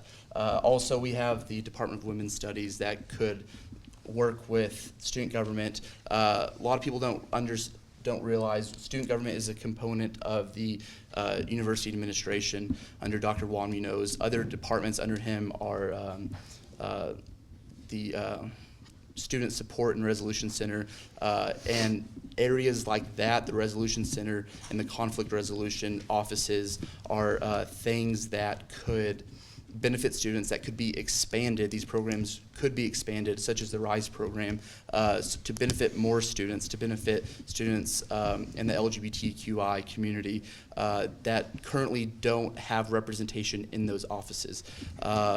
Additionally, I think one of the things that we've talked about in the One Tech team is if elected next year, I know Larkin would like to make it a point opportunity for all of these student senators to attend allies training so that the student leaders, the actual ones that the student body is electing, those ones that people are looking up to have firsthand experience with this and are able to talk to students who might not understand it, to be the lead by example, and I think that's definitely something that's definitely attainable and achievable this next year. So, about a week ago, I was blessed enough to attend the Women's Leadership Forum hosted by Mortarboard, and there Dr. Elisa Wong really opened up my eyes to some of the issues that are facing women on this campus. And like I said earlier in my previous answer, I don't understand them. I'm a white male. I'm not going to get it. But my job is to listen, and so that's what I was hoping to do whenever I attended that forum. And there I learned a lot about the issues that are facing women, and so as well as the LGBTQ and I community, and how some ways that I believe that I can address them if I'm ultimately elected president is by first of all working with the RISE, the office of the RISE office, to make sure that allied training the information about allied trainings are disseminated. I haven't taken that simply because I didn't know when it was offered and where. And so hopefully by disseminating information about these trainings that are taking place, we'll actually be able to increase the student participation in these programs and thereby bettering the rights of every individual on campus who is more tolerant and also understands the issues and are going to be advocates for them. And second of all, I want to work, like we previously stated, or like Whit stated, on gender-neutral bathrooms and installing those in every single new building and making that actually a part of the operating procedures of Texas Tech. So there's all these issues that are being thrown around, and this actually does go back to the freedom of speech that Arjun asked about. We're not going to understand, and I don't understand all the issues where I do not understand all the places where we're falling behind on gender expression and as well as women's rights issues. But ultimately, by listening to students, which is the job of student government, I believe that we'll be able to better address those issues than it has been done in the past. And that's ultimately the job of student government, is to create progress. And I believe that the Strive campaign is truly going to be able to be an impetus in that process. Cool. Two more questions. Yeah. I have one more question.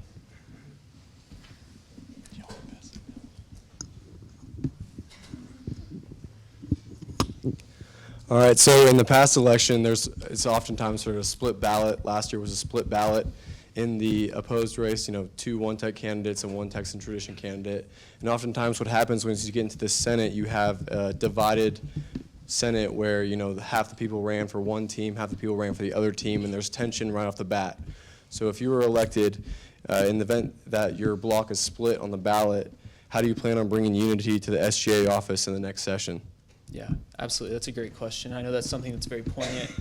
Considering the situation of last year, I actually ran as a part of the Text and Tradition candidate team, and seeing that, I was able to really witness the divide that occurs in student government whenever these campaigns are over and we're all coming together as one body, yet we can't ultimately get things done. Something that we talk about a lot in student government or not student government, in my economics major, is specialization of labor, and that ultimately, if we don't all come together and work together, we're not going to be able to accomplish really anything. And so I think the way that we best combat that is by focusing on the fact that we are all sitting in this room, we're all running for Senate, we're all ultimately elected to Senate because we love Texas Tech and we truly care about seeing it become the best that it can possibly be.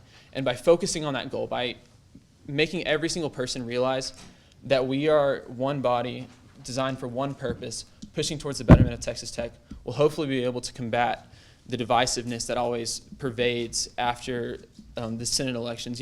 Whit really talked about the Senate retreat, and I think that any current senator in here would agree with me that Senate retreat is truly where relationships are built, where senators get to know one another, and where that animosity that occurs after Senate campaigns, that's where that animosity is relieved, and that's where people realize, this person is a part of the Strive campaign, this person's a part of One Tech, we're the same people. We all are Texas Tech Red Raiders. We're all working towards the same things. And so by requiring attendance at Senate retreat, I really believe that we'll be able to actually put everyone on the right path, focus towards the same goal as one body, as one Red Raider family, moving towards the betterment of Texas Tech. Yeah, I definitely love to be able to stand here and say that, oh yeah, it's not going to be a problem, because obviously after 6 weeks of all this, we all get grounded into our own particular campaign. And I'm not going to pretend, kind of with Arjun's question, that we can just wave a wand and it's done. I think the biggest thing, and I think this is one of the biggest assets One Tech has, is I really don't think the 4 of us really take ourselves that serious. We understand that student government can do a lot, but we understand this is still just student government, and that we still have job fairs to go to. We still have a career to pursue after this. We're going to look back in a couple years and probably laugh at the fact that we took it this serious, but we need to understand that student government is about helping students, and it's not about, oh, I was, Strive and you were One Tech, so, excuse me. It's people just need to get over themselves and understand that student government is so much more than a campaign or an election, and it's not going to be easy to be able to do that with every single senator. But I can promise you that Larkin, Chris, Chelsea, myself, is something we'd love to work on, making sure that every single person in student government understands that their mission and objective and their purpose in student government is helping students who don't even know what they might need, students who have no idea what student government is, people who have never heard of Texas Tech or walked on this campus before they came here. That's student government's initiative. It's not about yourself. It's not about the people you're with. It's about student government. All right, cool. Thank you very much. Give you guys a round of applause. Tough questions. All right, so we'll go through final thoughts. Each set of candidates will be able to give 1 minute to give their final thoughts and get those last minute things in. So at this time, Kevin and Chelsea, would you guys come up to the podiums real quick?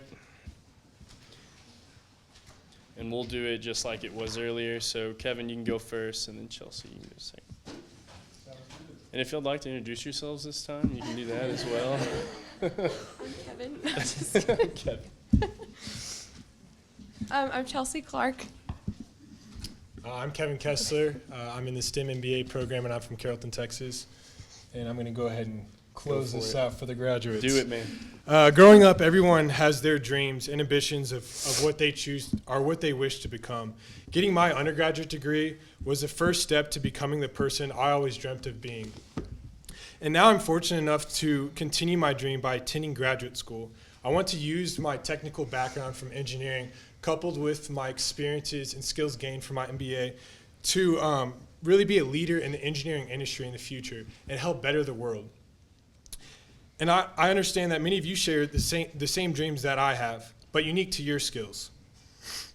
As I was blessed with so many opportunities at Texas Tech, I am now presented with a unique opportunity to give back to the university and the students who I am so passionate about and who have helped me achieve my goals. Today, my goal is to provide all graduate students with the resources to achieve the dreams that they have sought after for so long. Through this campaign, I've learned a lot about the wants and needs of the students, and some are new and some I am familiar with and are able to relate to. This has truly opened my eyes to the opportunity to better the experience at Texas Tech. With this exec team and the Senate block on the Strive campaign, I know we can accomplish these feats with our obtainable student-driven initiatives. This isn't a resume building for me. This is an opportunity to give back to the university that has given me so much.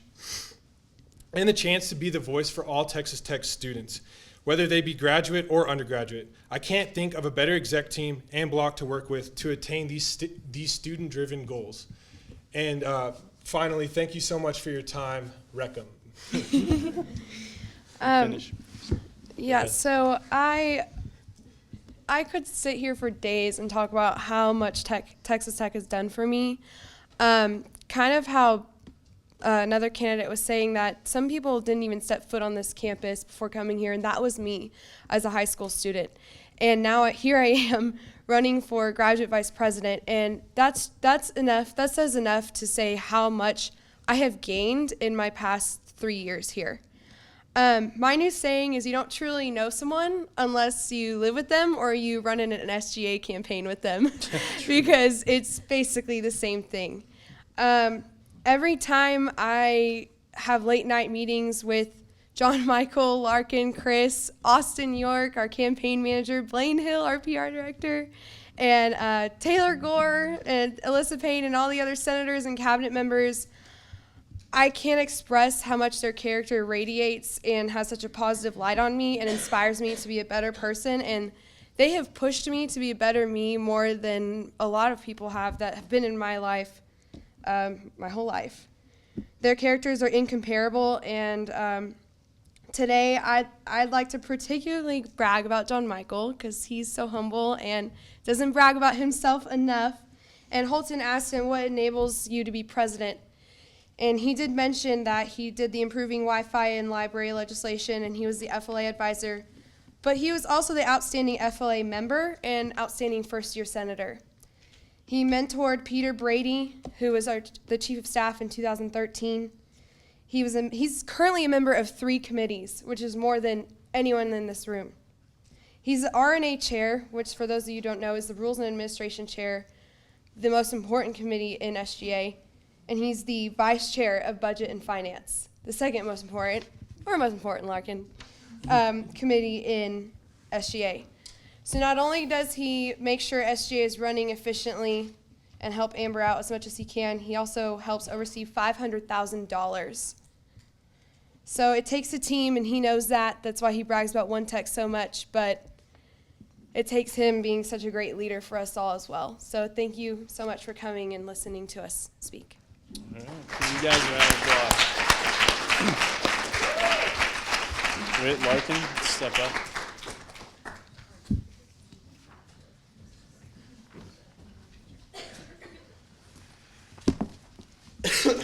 All right. Yeah, it's true.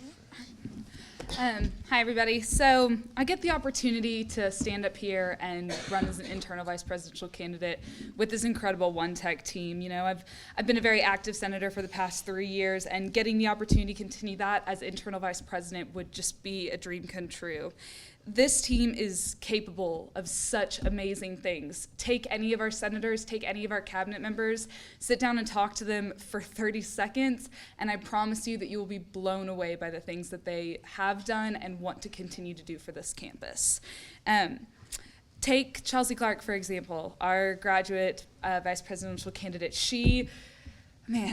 This girl, she got $200,000 worth of brand new lab equipment in the Arts and Sciences College. She helped change the course catalog. She gives 110% to every single thing that she do, and getting to work alongside her is it makes me want to work that much harder.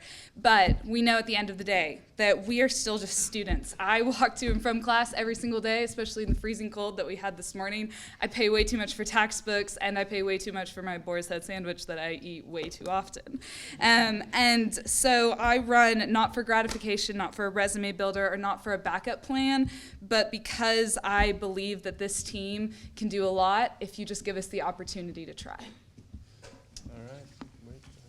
All right, well, I'll try to make it short, and I'll try to talk fast. But, throughout this campaign and throughout this forum, I've heard a lot of facts, a lot of numbers, and ultimately a lot of promises that each exec and each block promises you. But this campaign is so much bigger than that. This, for me, it's not about me. It's not about a resume builder. It's not about any of these individuals who's been up here at this podium tonight. And ultimately, I love my PR team over there, but it's not about the social media that you've seen throughout this month. It's about the students. It's about you, and it's about the future of Texas Tech and being successful in that. Throughout my 3 years as a Red Raider, I've been lucky to be put in positions to not only better myself, but also individuals around me. And growing up, I was always taught to work towards my goals, but keep in mind the success of other people and to remember who got you to those points.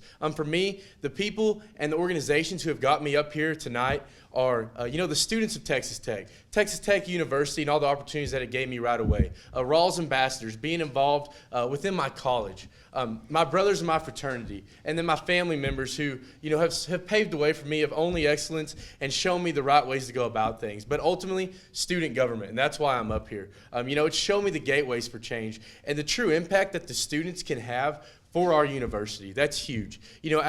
As serving as a senator for the Rawls College of Business and your parliamentarian this year, I've been able to see the great things that student government truly can accomplish. But ultimately, I've also been able to see maybe where we lack. But for me, that's not a negative. That's a positive in the way that we can still push forward. We've already been so successful, but there's room for growth. As your internal vice president, there's a lot of initiatives that I do want to accomplish, whether it be, implementing alcohol on the Jones to end the binge drinking that occurs at tailgates, or expanding the rec to see that students are getting to work out on that treadmill that we all pay for. But lastly, increasing that transparency and growing in that within our student government. I say it time and time again, we're made up of the students for the students. So I believe that this is the main focus that we need to have. When I first started this campaign, I knew it was going to be hard to discuss all the initiatives and all the problems that we as students face.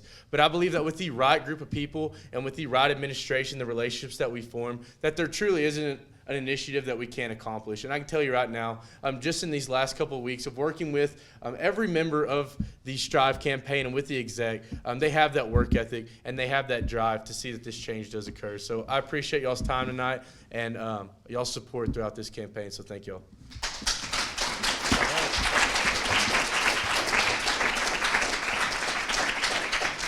right, Chris, Alex, you step up.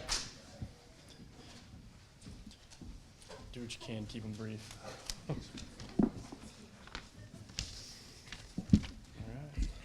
it matter who goes first? Or? Yeah, you're up, Alex. Okay, excellent. So, life is all about relationships. My experience at Texas Tech has enriched my life by meeting so many amazing and passionate people. The reason you are all in this room is not because you care about Texas Tech. It is that you care about our Red Raider family. It is the people that you care about. People are what make up this institution, and people are what has made it great for 93 years. I believe that passion is the most important quality a person can possess. It drives their actions, words, thoughts, and dreams. I am passionate for the people that make up the Texas Tech community. When you are passionate about your people, you will keep them safe, you will keep them happy, and most importantly, you will care for them. I hope my ideas and beliefs that I have had the opportunity to discuss with you guys today have conveyed how much I care about the students at Texas Tech. I am eager for the opportunity to support the students if elected. And on a side note, the basketball team is on fire, and everyone needs to go out and support our win against TCU today. Thank you all very much.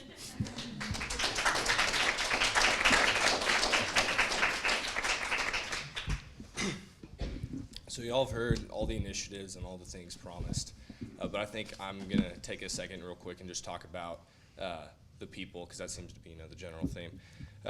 This One Tech team, as I've come to know them, it's been not only the most hardworking people I've ever met, but also the most compassionate, the most driven.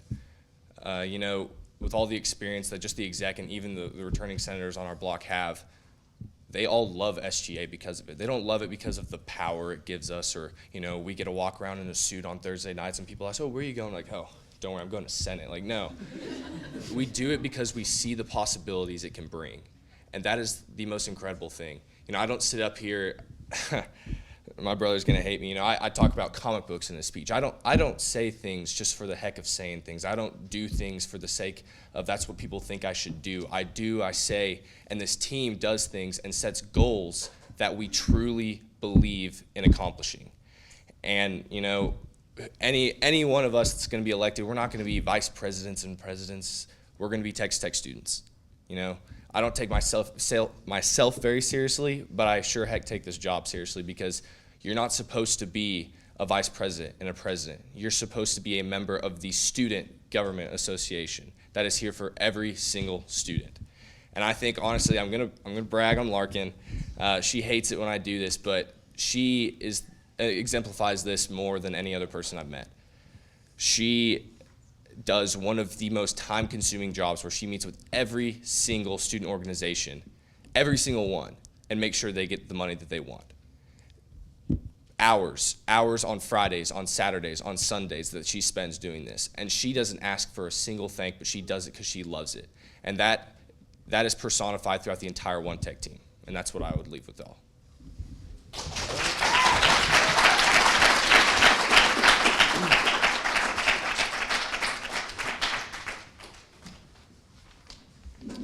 All right, guys. You'll have 1 minute, John. I believe you're first. I'm going to continue the role of talking about why One Tech is the best team, I believe. A lot of people out there, if you followed SGA elections, Chris and I, me and Larkin have always been on different sides of campaigns. So this was definitely a year of unifying, of bringing two forces together. And working with Chris, I've never met someone who is so passionate about Penguins as they are also about student service. It's incredible. He's actually, if you don't know about the Penguin story, you should ask him. It's incredible. His whole life adventure is planned on Penguins, and it's actually really cool. He's also he's taken initiative not only in student government, but in his fraternity, and wherever he goes, things get accomplished. And I think every single senator has seen it in student government. Every single one of his fraternity brothers and his family has seen the things he can do, and he is a huge asset to One Tech, and will do incredible things. I want to end on a lot of people. I know most people in here looking around are in student government or know what student government is about, but there are a lot of people who look at this and don't understand what it is, don't know what's going on, don't know what this means to them. And this isn't about campaigning. This isn't about elections or your group of friends. Student government is about empowering students. It's about what we can do for 35,000 plus students who might not even know that it even happens. It's about giving back to the community. And it starts right here. It starts with this election. It starts with the people you elect. It starts with how, not the four of us work together, but how all of us can work together for student service, how all of us can bring different changes. Like I said, we're all different. We all come from different backgrounds, and that is an incredible thing. We can only accomplish these initiatives, these goals, if we do it together. And that's one thing that One Tech embodies. I know y'all have heard it said, we are one campus, one community, one student body. But I hope all of you understand, every single person in this room, all 35,000 students at Texas Tech, as one tech, can do incredible things together. And that's why I love student government, and that's why I'm passionate about this job.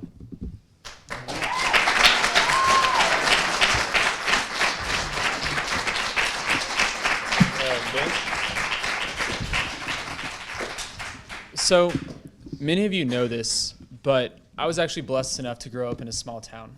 And something that we all know about small towns is that everybody knows everybody else's business. And so as terrible as it is for every single person to ask you about the time when you totaled your mom's car when you were 16 years old, there's also something admirable in it.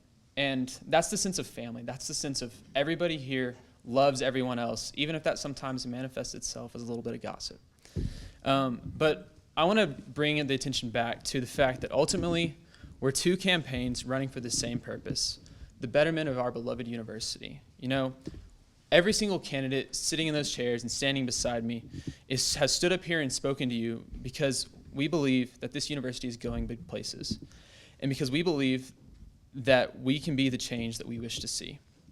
You know, in my 3 short years at Texas Tech, I've witnessed the ability of student government to actually enact meaningful change. And when I'm elected student body president, I look forward to continuing this legacy. As a representative of the student body over the last 2 years, I have passionately protected the rights of every single student, whether that was by making sure that they could live where they desired to do so, or by making sure that they could work the hours that they need to work in order to pay for their school. I have and will continue to fight for us. And so the Strive campaign is all about creating this future for Texas Tech. And that begins and ends with listening to and addressing the needs of the student body. And regardless of race, orientation, religion, or income, we are ultimately a family. And I believe in the future of Texas Tech because I believe in us. And I know that by coming together as one family, as Red Raiders, there's nothing that we cannot achieve. And so I want to once again thank every single person who's asked a question for taking the time to care enough about your university to ask us how we're going to address those needs that you brought up. And I want to thank every single person in this room for caring enough to either run for student government or take the time to help someone else do so. Because ultimately, you're all here the same reason as I am, and the same reason as John is, and the same reason as every single person running for student government, because you love Texas Tech, and you want to see it become the best that it can possibly be. And so, with that being said, I'll leave you with the words of our lovely PR director, Devin DeLapp. Wreck them all. Thank you.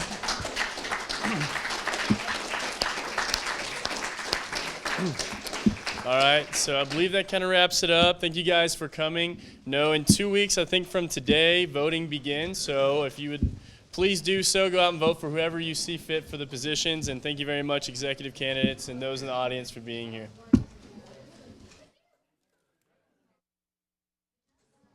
Rec TCU.